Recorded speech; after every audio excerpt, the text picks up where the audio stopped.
Picture this. The year is 865 Anno Domini, within a Danish longhouse. A messenger has just concluded his pronouncement. The silence is profound, yet the conflict has already commenced. 4 brothers are seated around a table, the offspring of Ragnar Lodbrok. Sigurd, snake in the eye, holds a diminutive blade, idly tending to his fingernails. As the tidings of his father's demise register, he utters no cry, casts no upward glance. He merely continues to pare. He slices past the mail, into the flesh, and carves directly to the unyielding bone of his digit.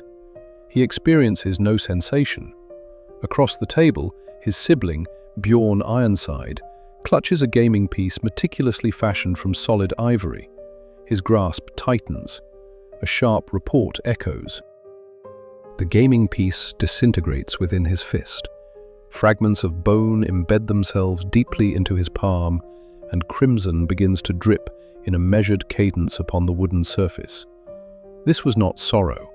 This was a formal declaration of hostilities. This marked the precise instant the retribution of the great heathen army was unleashed. Before delving into these obscured chronicles of endurance and affliction, should you find satisfaction in acquiring knowledge about the veiled realities of bygone eras, consider honoring the like button and subscribing for further narratives of this nature. Furthermore, please impart your location in the comments below. It is truly remarkable that we are collectively examining these ancient accounts from various corners of the globe, connected across time and distance by our shared fascination with antiquity. To grasp this sanguinary reprisal, one must first comprehend the ignominy.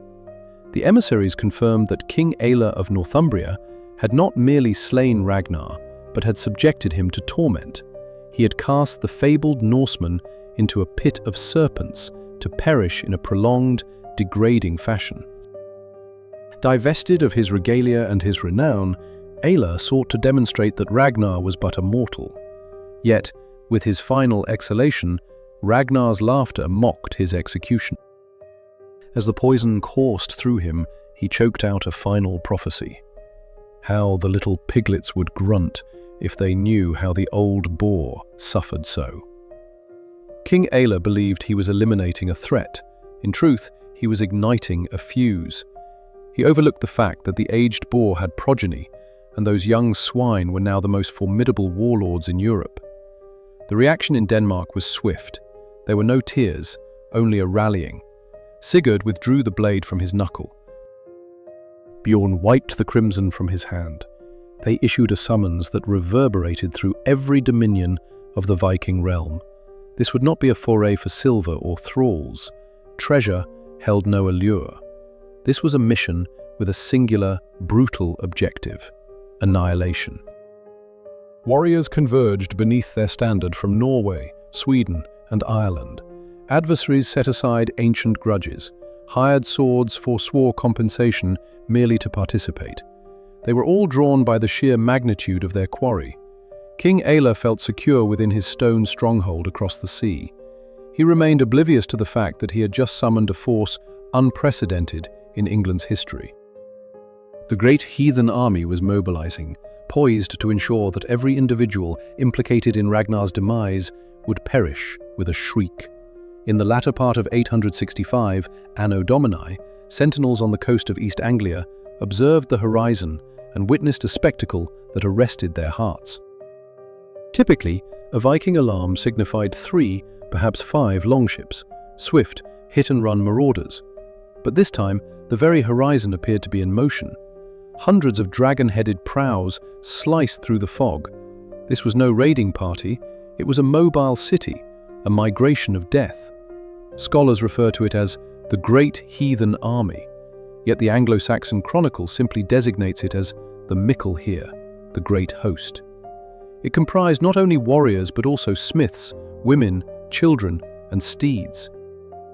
They intended not to pilfer silver and depart, but to seize the land, incinerate the harvests, and dismantle the kingdoms of England, piece by piece. And at the vanguard of this immense contingent was not the most robust brother, Bjorn, nor the most steadfast, Sigurd, but rather Ivar, the boneless. History has for centuries debated the provenance of this appellation. Was it a malady of brittle bones, an inability to ambulate, or a metaphor for his unnatural agility in combat? The sagas recount that he was frequently borne into battle upon a shield. However, make no error, Ivar was the strategist of the enterprise. While his brethren were fueled by wrath, Ivar was propelled by a cold, calculated ruthlessness. He grasped that to fell a monarch like Águila, one required more than merely blades, one needed a blueprint.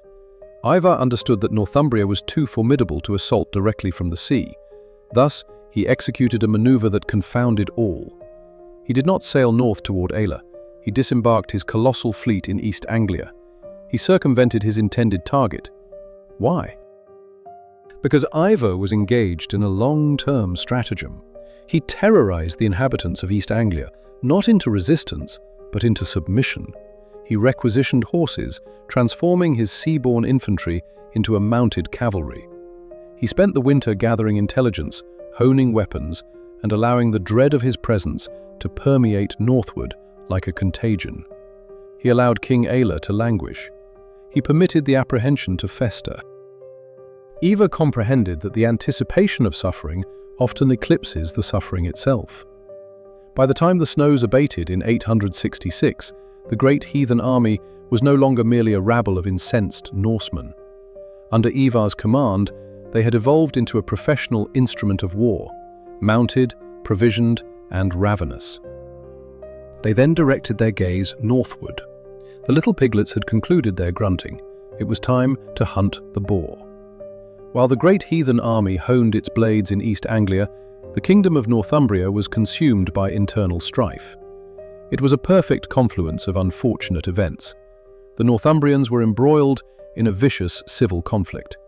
The usurper King Águila, the man responsible for Ragnar's death, was engaged in hostilities against the rightful monarch, Osbert. They were so engrossed in their animosity towards one another that they failed to perceive the shadow creeping from the south. Civil war presents a boon to an invader, and Ivar the Boneless welcomed it with open arms. In the autumn of 866 Anno Domini, Ivar made his decisive move. He marched his army northward, leveraging the equine assets he had extorted from the East Anglians. They advanced with terrifying celerity, bypassing minor hamlets and heading directly for the heart of the north, the ancient Roman metropolis of York. Yet, Ivar did not merely select the objective, he also selected the timing. He waited for the first day of November, All Saints' Day. Consider the genius of this strategy. On All Saints' Day, the entirety of the noble echelon, the military commanders, and the bishops would be assembled within the cathedrals. They would be unarmed, preoccupied, and engrossed in supplication. They anticipated a celebratory repast. They anticipated divine succor. What they encountered was the heathen army. The Norsemen descended upon York as the church bells still pealed. The city's defences were manned by minimal garrisons. The gates were breached before the Northumbrian leaders had even concluded their hymns. It was not a battle, it was a slaughter within a sanctuary. By the time the sun descended on All Saints' Day, the capital of the north had capitulated. Ivar did not reduce York to ashes. That would be the blunder of a common marauder. Instead, he occupied it. He repaired the Roman fortifications. He secured the granaries. He transformed York into a Viking stronghold deep within enemy territory. He assumed Águila's throne and bided his time.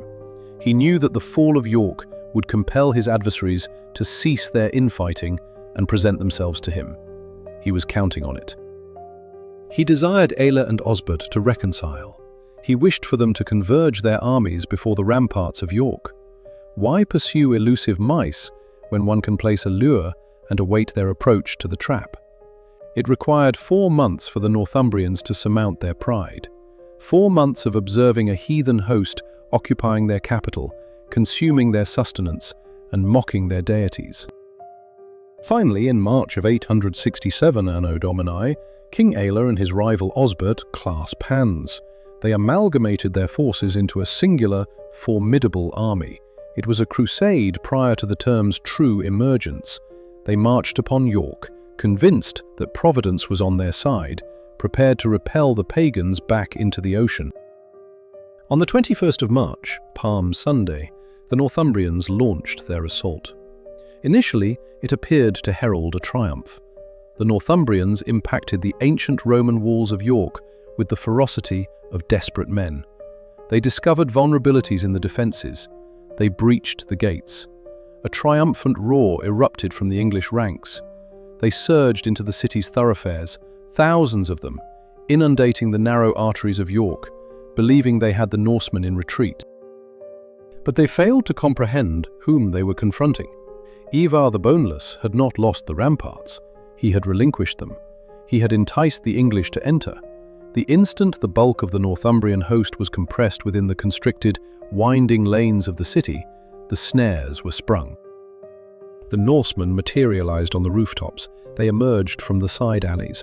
They interlocked their shields at both extremities of the principal avenues, transforming the city of York into a suffocating kill zone. The advantage of sheer numbers dissolved. In the confined environs of urban combat, the lengthy spears of the English levies proved useless. It devolved into a brutal melee of axes and knives. Panic ensued instantaneously. The Northumbrians were packed so densely they could not wield their weaponry. They were slaughtered where they stood. King Osbert, the rightful heir, fought valiantly but was cut down amidst the chaos, his corpse trampled into the mire of the city he endeavoured to protect. The crusade had devolved into a massacre. Yet, amidst the carnage, the Norsemen had specific directives. There was one individual who was not to be slain. The sons of Ragnar observed the battlefield, scanning the countenances of the dying, seeking a particular diadem. King Aelle witnessed his army disintegrate. He observed his rival perish. He realized with dawning horror that the very walls he had just breached were now his confinement. He attempted to retreat, but the egress was obstructed by a phalanx of Danish shields. He was encircled. He was forcibly dismounted, disarmed, and compelled to kneel in the muck of blood and soil. The Battle of York had concluded. Silence reclaimed the city, punctuated only by the moans of the expiring. The Norsemen did not execute Aelle on the spot. That would have constituted mercy. Instead, they bound him in manacles. They regarded him not with animosity, but with a terrifying sense of anticipation. The conflict was resolved.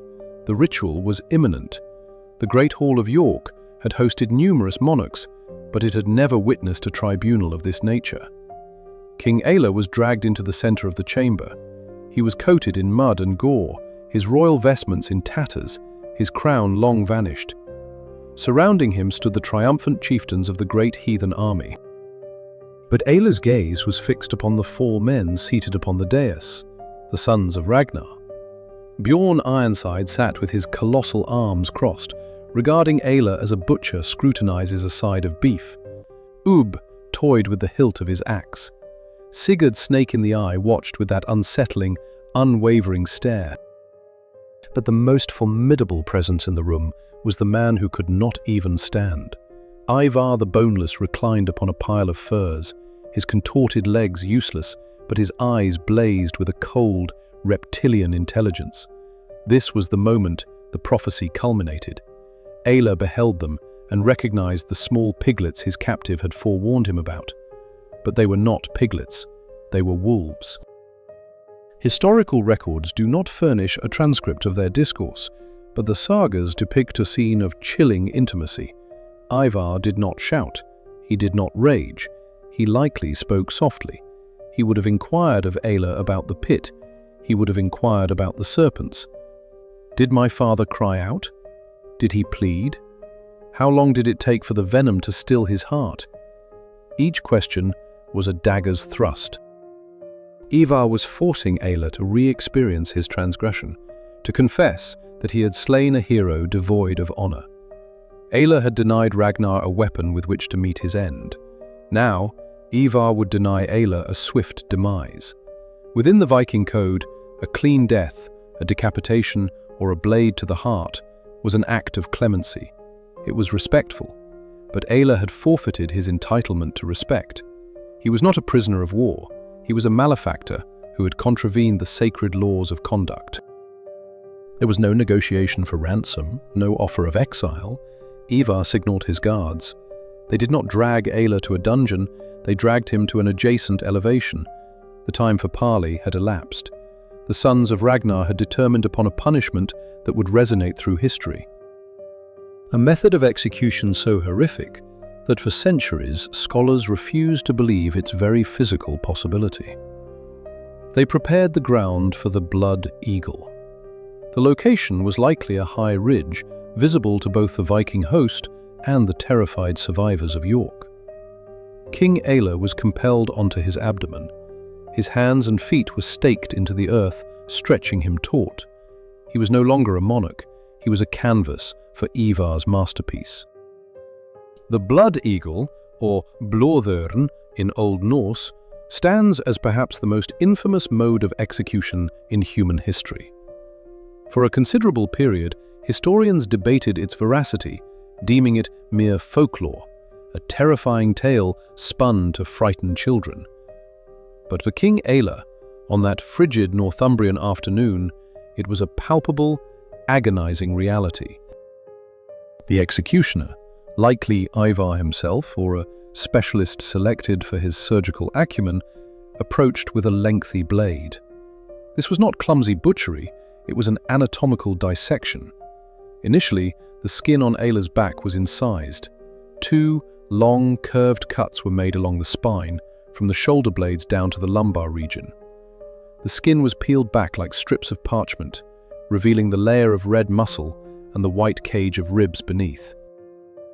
At this juncture, Ála would have been shrieking with a guttural roar, yet consciousness would have persisted. Then came the hammer and chisel. This is the element that defines the torment. The executioner did not merely cut, he deconstructed. One by one, the ribs were severed from the spine. Crack, crack, crack. The sound of splintering bone would have reverberated across the silent expanse. The ribs were then forcibly splayed outward, bent back to resemble the expanded wings of a bird.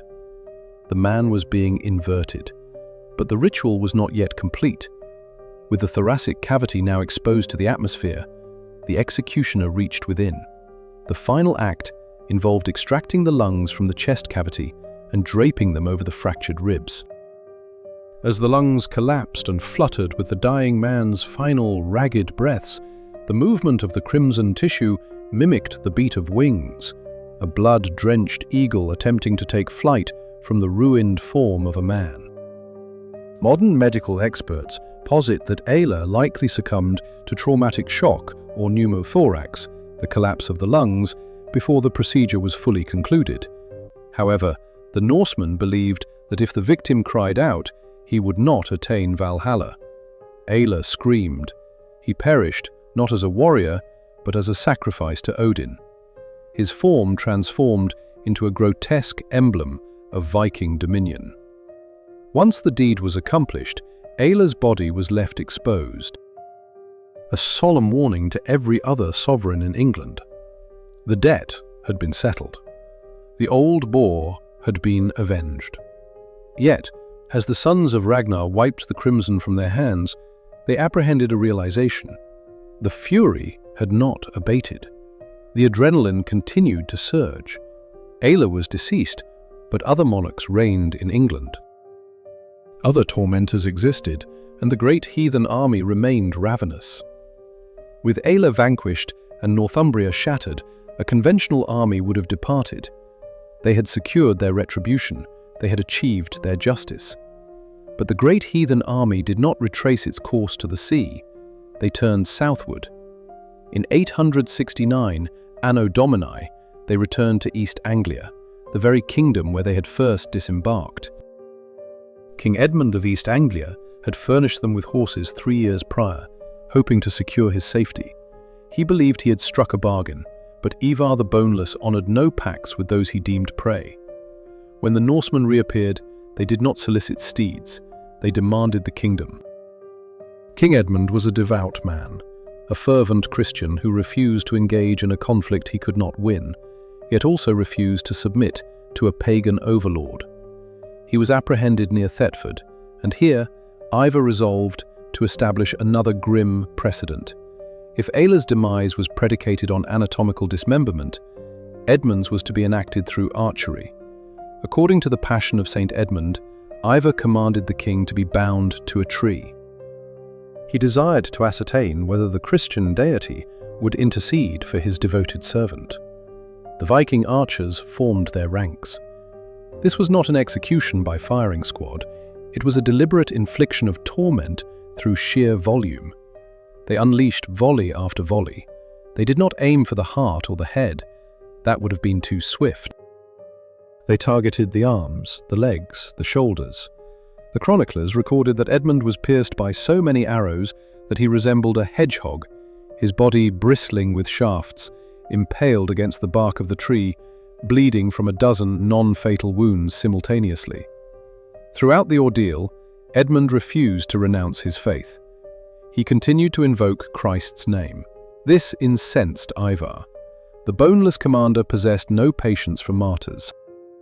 Weary of the grim spectacle, Ivar gave the final command. The swordsman stepped forward and severed Edmund's head with a single, decisive stroke, tossing it deep into the dense thickets of the forest, so that his followers might not inter his remains whole. King Edmund the Martyr perished not because he had slain Ragnar, but because he had stood in the path of an avalanche. His demise conveyed an unequivocal message to the remaining kingdoms of Wessex and Mercia. There would be no negotiation, there would be no neutrality. You would either perish with a scream, like Eilar, or you would die in prayer, like Edmund. But in either case, you would die. By 874 Anno Domini, the great heathen army had effectively decapitated 2 of the 4 preeminent kingdoms of England. Northumbria had become a subservient entity. East Anglia was a desolate graveyard. Next on their agenda was Mercia, the vast dominion situated in the Midlands. The king of Mercia, Burred, contemplated the fate of Eilar and the fate of Edmund. He visualized the blood eagle and the hedgehog. He comprehended that the sons of Ragnar were not individuals with whom one could negotiate, nor were they adversaries one could defeat. Thus, Burred made a choice that history has judged with considerable severity. He did not engage in combat. He did not pray. He fled. As the Norsemen advanced upon his capital at Repton, Burred abdicated his throne. He absconded with as much gold as he could carry and fled to Rome. He died there in exile, interred far from the land he had sworn to protect. It was a lamentable conclusion to a once proud lineage. The Norsemen did not even need to draw their swords to conquer Mercia. Fear had accomplished the task for them. Now, observe the map of England. It is almost entirely black. Only one kingdom remained independent, the kingdom of Wessex in the south. Wessex represented the final bastion. If it fell, England would cease to exist. It would simply devolve into a western extension of Scandinavia. The great heathen army was aware of this. They directed their attention towards Wessex with the relentless force of an avalanche. But in Wessex, they encountered something unprecedented. They did not find an arrogant tyrant like Eilar, nor a passive martyr like Edmund, nor a coward like Burred. They found a young man named Alfred. At this juncture, Alfred was not yet accounted as the Great. He was an ailing prince plagued by chronic gastric distress, often overshadowed by his martial brother King Ethelred. However, Alfred possessed a weapon that Ivar the Boneless respected, a brilliant tactical intellect. When the Norsemen attacked Reading in 871, the engagements were brutal and inconclusive. The casualties on both sides were catastrophic. Unlike the other kingdoms, Wessex fought back, but the sheer numerical superiority of the Viking invasion of England, augmented by a secondary influx of invaders known as the Great Summer Army, was overwhelming. Upon his brother's demise, Alfred assumed the crown in the midst of a war zone. He surveyed the depleted state of his forces and did the unthinkable. He paid the Norsemen to depart. He offered them a substantial tribute of silver, known as the Danegeld. Critics might categorize this as timidity, akin to Burred's actions, but there existed a crucial distinction. Burred paid to preserve his own life. Alfred paid to procure time. He understood that he could not yet defeat the great heathen army in a direct confrontation. He required time to reorganize his military, construct vessels, and study his adversary. He was acquiring 5 years of respite. As the Norsemen claimed their plunder and established themselves in the lands they had subdued, under the illusion that Wessex had been subdued, Alfred remained in obscurity, observing, strategizing, and awaiting his moment. The offspring of Ragnar had dispatched their tormentors and subjugated the feeble. Yet, they now confronted the mastermind behind their impending ruin. In the year 870, following the execution of King Edmund, the most feared individual in Europe simply vanished. Ivar the Boneless recedes from the historical accounts of England. He relinquishes command of the great heathen army to his brethren and melts into the mists. For centuries, this abrupt silence perplexed scholars. Did he retire? Was he slain in a minor clash? To ascertain the truth, we must cast our gaze across the Irish Sea towards the chronicles of Ulster. Here Ivar re-emerges, identified as Emar, the sovereign of the Norsemen across all of Ireland and Britain. It appears that after shattering the might of the English kingdoms, Ivar returned to his stronghold in Dublin to reign as an emperor of the north. However, the gods are renowned for their ironic twists. Ivar, the man who orchestrated the Blood Eagle, the individual who transformed cities into charnel houses, did not meet a warrior's demise. He was not cut down in the heat of battle. He did not ascend to Valhalla with a sword grasped in his hand. In the year 873, the chronicles record that I died of a pestilence, a sudden and horrific malady. The man whose intellect was a weapon, yet whose physique was a hindrance, was ultimately betrayed by his own bodily functions. It is a tranquil, almost anticlimactic conclusion for a figure of such legendary ferocity. He perished in his bed, likely amidst amassed riches, but ultimately vanquished by his own biology. Nevertheless, legend presents a divergent, more chilling epilogue, one that resonates more profoundly with the myth than with historical fact. According to Norse sagas, prior to his passing, Ivar decreed that his remains be transported back to England. He issued explicit directives to be interred on the coastline, precisely at the very location where the Vikings first disembarked for their invasion. His prophecy foretold that as long as his bones rested upon English soil, safeguarding the coast, no foreign aggressor would ever successfully conquer England. It is said that for 200 years, his curse held sway. Viking marauders, Danish monarchs, and Saxon struggles, none could truly seize the island while Ivar stood sentinel from his grave. The legend culminates in the year 1066, when William the Conqueror prepared to launch his invasion of England from Normandy. He was a man of superstition. He had heard the tales of the boneless guardian. The saga asserts that William actually located Ivar's burial mound. He unearthed the corpse, which remarkably had not decomposed, and consigned it to the flames on a pyre. Only after Ivar's physical form was obliterated did William deem it safe enough to commence his conquest. Whether he succumbed to illness in Dublin or stood vigil as a skeletal sentinel on the English coast, Ivar's impact was undeniable. He had arrived to avenge his father. He departed having annihilated 2 kingdoms, executed 2 kings, and fundamentally reshaped the very fabric of Britain. The little piglet had matured into a monster that consumed the old world. But with the monster vanquished, the survivors were left to mend the fractured remnants. The war of retribution was concluded. The struggle for England's future was just commencing. Once the clamour finally subsided and the smoke cleared, the geopolitical landscape of England had been irrevocably altered. The retribution orchestrated by the great heathen army had been a complete triumph. They had hunted down every individual accountable for Ragnar Lodbrok's demise. King Aelle lay in a bloodied ruin. King Edmund was a headless martyr. The north and the east now belonged to the Vikings. Yet, vengeance is an odd phenomenon. It begins as an inferno to consume your adversaries, but frequently concludes by forging a new world. The Vikings did not merely kill and depart, they remained.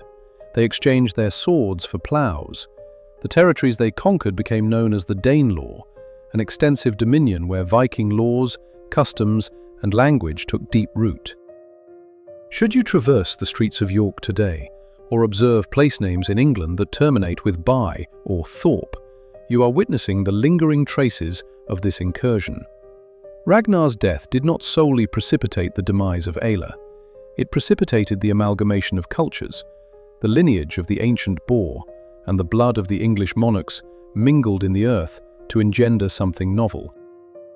Ragnar Lodbrok perished in solitude within a serpent pit, laughing at his slayers, confident that his sons would bring renown to his name. And they did. However, they also ushered in something else, pandemonium. And from that chaos, the Anglo-Saxons were compelled to adapt. They required a leader who was more than merely a warrior.